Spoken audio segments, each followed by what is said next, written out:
Yu-Gi-Oh!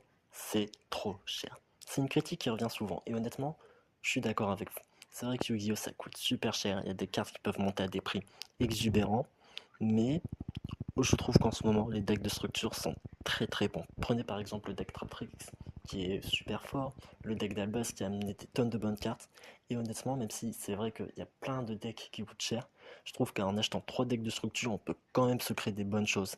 Et cette fois-ci, aujourd'hui, je vais vous montrer cet exemple avec le deck de structure, le Rock Ranmoisi. Donc déjà, on va commencer par la base. Pour gagner avec ce deck, ce qu'on veut, c'est invoquer des synchros. Donc les synchros, je les ai différenciés dans 3 catégories différentes. Déjà, il y a les combos starters, c'est juste dragon ascendant rouge. Donc si elle est là, c'est car son unique effet, c'est eux. Quand elle est invoquée, elle permet de réinvoquer un diapason, donc un synthoniseur, donc pour refaire une synchro. Sinon, au niveau offensif, elle a aucun intérêt. 2100 d'attaque, c'est faible en vrai, elle n'a pas de capacité pour être offensif. C'est juste là pour commencer des combos. Deuxième catégorie, c'est les monstres simples à invoquer. Dragon rouge avec des meurtri, Illuminatrice, Dragon Rouge, Arc Démon. Ils sont là parce qu'ils sont de niveau 8. C'est les plus simples à invoquer. Et on aura besoin d'eux pour invoquer les boss monsters. Donc ils sont là juste pour ça parce qu'ils sont simples à invoquer. Et là on a les boss monsters. Donc notamment Bouillant, Dragon Rouge, Arc Démon, Roi de la Calamité. Donc 4000 d'attaque quand même, 3500 de défense. Et son effet c'est que quand il est invoqué, l'adversaire ne peut plus activer d'effet de carte jusqu'à la fin de notre tour. Donc c'est super fort, on est sûr de pouvoir attaquer une fois qu'il est invoqué. Ensuite, il y a le dragon Nova rouge, donc destructible par des effets de cartes. Il a 3500 d'attaque et gagne 500 points pour chaque synthoniseur de notre cimetière. Avec notre deck, c'est super simple, on peut facilement faire monter à 6000. Et il peut annuler un effet de monstre, donc il est là pour faire de gros dégâts. Bouillon dragon rouge arc démon du brisement. Alors lui, son effet, c'est que on va sacrifier un monstre sur notre terrain et on va pouvoir invoquer un dragon rouge arc démon dans notre cimetière. Donc il faut savoir que Dragon Rouge Arc Démon Meurtri et Lumicatrice Dragon Rouge Arc Démon prennent le nom Dragon Rouge Arc Démon, donc ils peuvent être invoqués. Donc lui, 3500 d'attaque, peut invoquer un monstre à 3000. Quand il inflige des dégâts, il invoque 2 synthoniseurs. Donc c'est clairement un gros boss monster qu'on veut. Et Bouillon Dragon Rouge Arc Démon des Abysses, il aurait pu être à mi-chemin avec le Dragon Ascendant Rouge en combo starter parce que son effet, c'est qu'il a une dégâts par tour et quand il inflige des dégâts, il peut invoquer un synthoniseur. Donc en vrai, généralement, dès qu'on peut s'en débarrasser, on va s'en débarrasser pour invoquer un monstre plus élevé, comme Bouillon Dragon Rouge, Arc Démon de la Calamité, etc. Mais 3200 d'attaque, peu negate, je me suis dit qu'il avait totalement sa place dans les boss monsters. Donc voilà, ça déjà, c'est l'extra deck. Bon, maintenant qu'on a vu l'extra deck, on va passer au deck. Pour le deck, j'ai opté pour un format 20-15-5, c'est-à-dire 20 cartes monstres, 15 cartes magie et 5 cartes pièges. Donc on va commencer par les monstres. Déjà il y a l'arc des Mondos, donc pourquoi il est là? C'est simple, déjà il peut s'invoquer SP facilement, il faut juste défausser une carte. Et ensuite son deuxième effet c'est qu'on peut cibler un monstre sur le terrain, on envoie un synthoniseur depuis le deck au cimetière, et du coup on peut changer le niveau du monstre sélectionné de 1, c'est-à-dire l'augmenter ou le baisser. Donc défausser ça peut être un peu chiant, mais en vrai pour l'invoquer SP c'est pas mal. Son deuxième effet d'envoyer un synthoniseur depuis le deck, c'est aussi pas mal, notamment avec Diapason de la Vision. Donc déjà, lui, déjà c'est une autre carte du coup. C'est un synthoniseur de niveau 2. Il peut s'invoquer spécial un monstre de ténèbres de minimum niveau 5 sur le terrain. Et ce qui nous intéresse, car ça combote bien avec l'arc des Mondos, c'est que du coup l'arc des Mondos va l'envoyer depuis le terrain au cimetière. Et son effet dit que quand il est envoyé au cimetière, on peut ajouter à notre deck une carte magie ou piège qui cite le dragon rouge arc démon. Donc ça on verra plus tard dans les magies et pièges en quoi c'est intéressant. Et d'ailleurs du coup en l'envoyant là au cimetière avec l'arc des Mondos, j'arrive plus à parler, excusez-moi, on pourrait faire une synchro avec un autre monstre. Du genre je sais pas, imaginons qu'on a Diapason synchro sur le terrain, il passe niveau 2, synchro 6. On invoque le dragon ascendant rouge de niveau 6. Son effet comme je l'ai dit, il réinvoque un synthoniseur. Donc on va réinvoquer le diapason de la vision pour faire une synchro d'un monstre de niveau 8, donc comme je vous l'ai dit précédemment. Donc l'arc des Mondos est vraiment pas mal car il permet de faire de nombreux combos. C'est pour ça qu'il est là. Ensuite, comme je vous l'ai dit, du coup on a le diapason de la vision. En niveau monstre pas mal aussi, on a Étoile Lune, le roi magicien. Son effet c'est que s'il y a un synthoniseur sur le terrain, on peut l'invoquer SP et surtout il peut cibler un monstre dans le cimetière et en prendre son niveau. Donc imaginons qu'on a diapason de la vision sur le terrain. On fait étoile lune le roi magicien. On part du principe qu'on a dragon ascendant rouge dans notre cimetière car on l'a utilisé précédemment. Comme ça, étoile lune passe niveau 6. Et synchro avec le diapason de la vision. Étoile lune qui est passé niveau 6. On réinvoque un dragon rouge arc démon niveau 8. Donc vraiment, vraiment bien étoile lune le magicien parce qu'il peut s'invoquer SP super facilement. Ensuite, on a le diapason cramoisi. Diapason cramoisi, son effet c'est que s'il n'y a aucun monstre sur le terrain, il peut s'invoquer SP. Et s'il y a uniquement un autre monstre sur le terrain qui est un dragon synchro de type ténèbres, il peut invoquer 2 synthoniseurs depuis le deck. Donc c'est super fort car comme je vous l'ai parlé précédemment, dragon ascendant rouge, combo starter, il peut réinvoquer un synthoniseur depuis le cimetière. Donc ce qu'on fait par exemple c'est qu'on va spé le diapason cramoisi, on va invoquer une norme arc démon d'os, synchro de niveau 6, dragon ascendant rouge, qui va ramener le diapason cramoisi, qui va nous permettre d'aller chercher 2 synthoniseurs et les mettre sur le terrain depuis le deck gratuitement. C'est vraiment super fort le diapason cramoisi pour créer de gros monstres de niveau 12 par exemple. C'est super simple à faire avec le diapason cramoisi. Donc c'est pour ça qu'il est là. Ensuite en autre monstre, il n'y en a plus beaucoup, il y a le diapason de l'âme. Effet assez simple en fait, s'il est là c'est déjà parce que deuxième effet qui est pratique, hein, il est pratique quand il est envoyé au cimetière et qu'il y a une carte qui va détruire un dragon rouge arc démon, ou une ou plusieurs cartes qui va détruire le dragon rouge arc démon et les autres monstres sur le terrain, donc par exemple un Ragexi, on peut le bannir du cimetière, comme ça les autres monstres sont pas détruits, ils sont protégés de la destruction, donc c'est vraiment pratique. Et surtout son premier effet, c'est que quand il est invoqué, on peut aller chercher un monstre démon de max niveau 4. Donc en l'occurrence, généralement, on ira chercher étoile le roi magicien.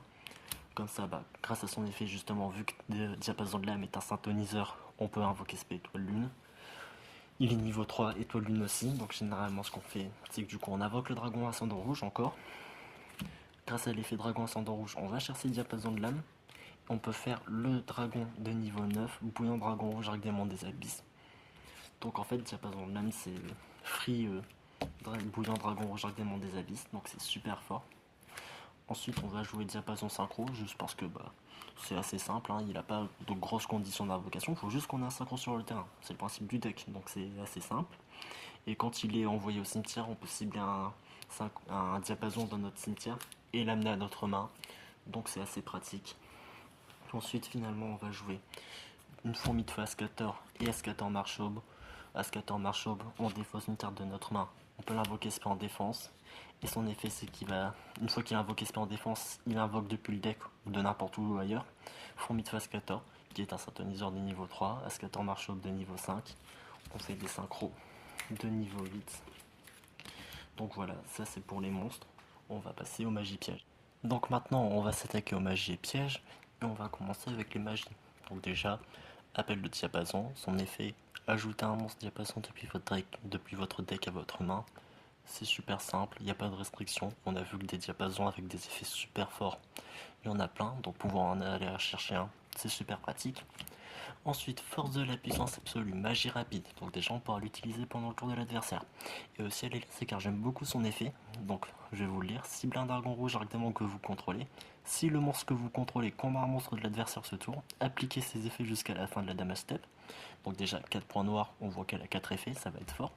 Il gagne 1000 d'attaque. Votre adversaire ne peut activer ni de cartes ni d'effets. S'il attaque un monstre en position de défense, infligez des dommages de combat perçus à votre adversaire. Les dommages de combat reçus par votre adversaire de ce combat sont doublés.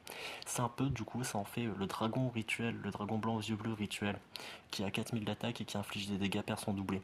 C'est pareil, ça retransforme le dragon rouge arc démon comme ce monstre, donc c'est super fort. Gaïa cramoisi, l'une des cartes les plus fortes du deck, hein.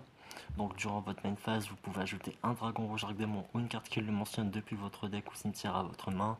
Lorsque le dragon rouge arc démon attaque, on peut passer les monstres en position de phase verso, les monstres adverses, pardon. Et si un ou plusieurs monstres sont détruits au combat ou par effet de carte, on peut invoquer depuis le cimetière spécialement un dragon rouge arc démon. Donc encore heureux, on peut utiliser chaque effet de Gaïa cramoisi qu'une fois par tour. Mais c'est vraiment aberrant tout ce que cette carte fait, elle est super forte, c'est un must-have dans le deck. ordre du diapason ensuite. Défausser un monstre diapason, ajouter un monstre démon de max niveau 4 depuis votre deck. Donc ça c'est pour aller chercher la d'os et les étoiles lune si jamais on brique et qu'on a trop de synthoniseurs dans la main, vu que tous les synthoniseurs sont des diapasons apparus fond 8 phase 14, donc c'est super pratique. Ensuite diapason à réaction, ça c'est pour recycler. Ciblez deux monstres diapason dans votre cimetière, ajoutez un monstre de niveau 4, donc là ça sera forcément Arc des d'os malheureusement, depuis votre deck à votre main, et si vous le faites, renvoyez les cibles au deck. Donc ça va nous permettre de ramener deux synthoniseurs dans notre deck et de piocher un monstre niveau 4, c'est super pratique. Maintenant les pièges pour finir, il n'y en aura pas beaucoup, donc zone rouge. Lorsque votre adversaire active une carte ou un effet tant que vous contrôlez Dragon Rouge Arc Démon ou un monstre synchro qui le mentionne, vous pouvez cibler une carte sur le terrain, détruisez-la. Donc c'est super pratique, hein. En gros, par tour, chaque tour, on peut détruire une carte de l'adversaire, c'est super fort. Malheureusement, non, pardon, excusez-moi, j'allais dire c'est pas effet rapide, donc on peut pas l'utiliser durant le tour de l'adversaire. Mais vu que c'est une carte piège, on peut. Donc ouais, une fois par tour, on peut détruire une carte de l'adversaire à partir du moment où on a un Dragon Rouge avec Démon ou un monstre synchro qui le mentionne, mais c'est quasiment tout le deck, donc c'est super fort. Et place à la résistance. Alors pourquoi placer à la résistance? C'est simple. Elle a un deuxième effet qui dit que s'il y a un effet de monstre qui s'active, on peut annuler l'effet, bannir cette carte et cibler un dragon sur notre terrain. On lui fait gagner 2000 d'attaque. Donc déjà on peut la défausser super facilement. Donc à la base c'est quand elle est dans le cimetière, donc il faudrait la poser, l'activer, c'est chiant. Mais comme on l'a vu avec des cartes genre Arc Démon d'os ou Ascator Marchaube, on peut juste utiliser leur effet pour l'envoyer au cimetière. Ensuite, on va invoquer notre dragon rouge Arc Démon. Souvent, j'utilise l'humicatrice. Pourquoi j'utilise l'humicatrice? Parce qu'il a un effet qui dit que quand on peut, une fois par tour, on peut détruire tous les monstres invoqués spécialement qui ont une attaque égale ou inférieure à celle de ce monstre, y compris des monstres sur nos terrains. Donc généralement, ce que j'aime faire, c'est invoquer l'humicatrice avec par exemple la place 14 marcheau. Donc j'ai défaussé mon place à la résistance. Comme ça, j'ai invoqué Ascator Marchaube, etc., etc. J'ai fait l'humicatrice. Généralement, j'invoque super un monstre tout con, genre Diapason de la Vision, qui peut s'invoquer si j'ai un monstre ténèbre de minimum niveau 5. Vu qu'il a été invoqué SP, Dragon Rouge, Arc Démon, je vais utiliser son effet pour le bannir, pour le détruire, pardon, sauf que je vais utiliser place à la résistance pour annuler l'effet de mon propre monstre. Comme ça, du coup, je peux utiliser son effet, la bannir, cibler un dragon sur le terrain, l'humicatrice, lui faire gagner 2000 d'attaque, il passe à 5000. Comme ça, durant la battle phase, force de la puissance absolue, il va encore gagner 1000. Il va passer donc à 6000 points d'attaque, perçant et doublé. Ça peut facilement faire des OTK. Donc c'est pour ça que place la résistance est là, je la mets uniquement en x2. Mais en vrai, c'est super pratique, ça peut permettre de faire de gros dégâts. Et franchement, ça arrivait plein de fois que je gagne des wins grâce à ça. 2000 dégâts, c'est pas déconnant. On peut annuler un effet, donc ça peut être un effet de l'adversaire. Là, je l'ai utilisé sur mon monstre comme exemple, car c'est plus rapide. Mais on peut aussi l'utiliser évidemment pour annuler un effet de l'adversaire. Donc c'est vraiment super fort. Et voilà, c'était toutes les cartes du deck. Je vous ai expliqué un peu les combos, etc. Le deck de Jack Atlas, c'est quand même super fort. Il peut faire plein de choses pas mal et c'est vraiment pas dégueu. Donc, faut l'acheter en x3. On en a pour une trentaine d'euros, mais ça en vaut largement la peine. Donc voilà, j'espère que ça vous aura plu, que ça vous aura prouvé que ouais, on peut quand même faire des bons decks avec un petit budget, car 30 euros, mine de rien, je comprends que c'est beaucoup, mais pour Yu-Gi-Oh! C'est pas le plus cher et le deck est vraiment bon. Donc si vous voulez que je parle d'un autre deck de structure, dites-le moi dans les commentaires et je le ferai avec plaisir. Merci.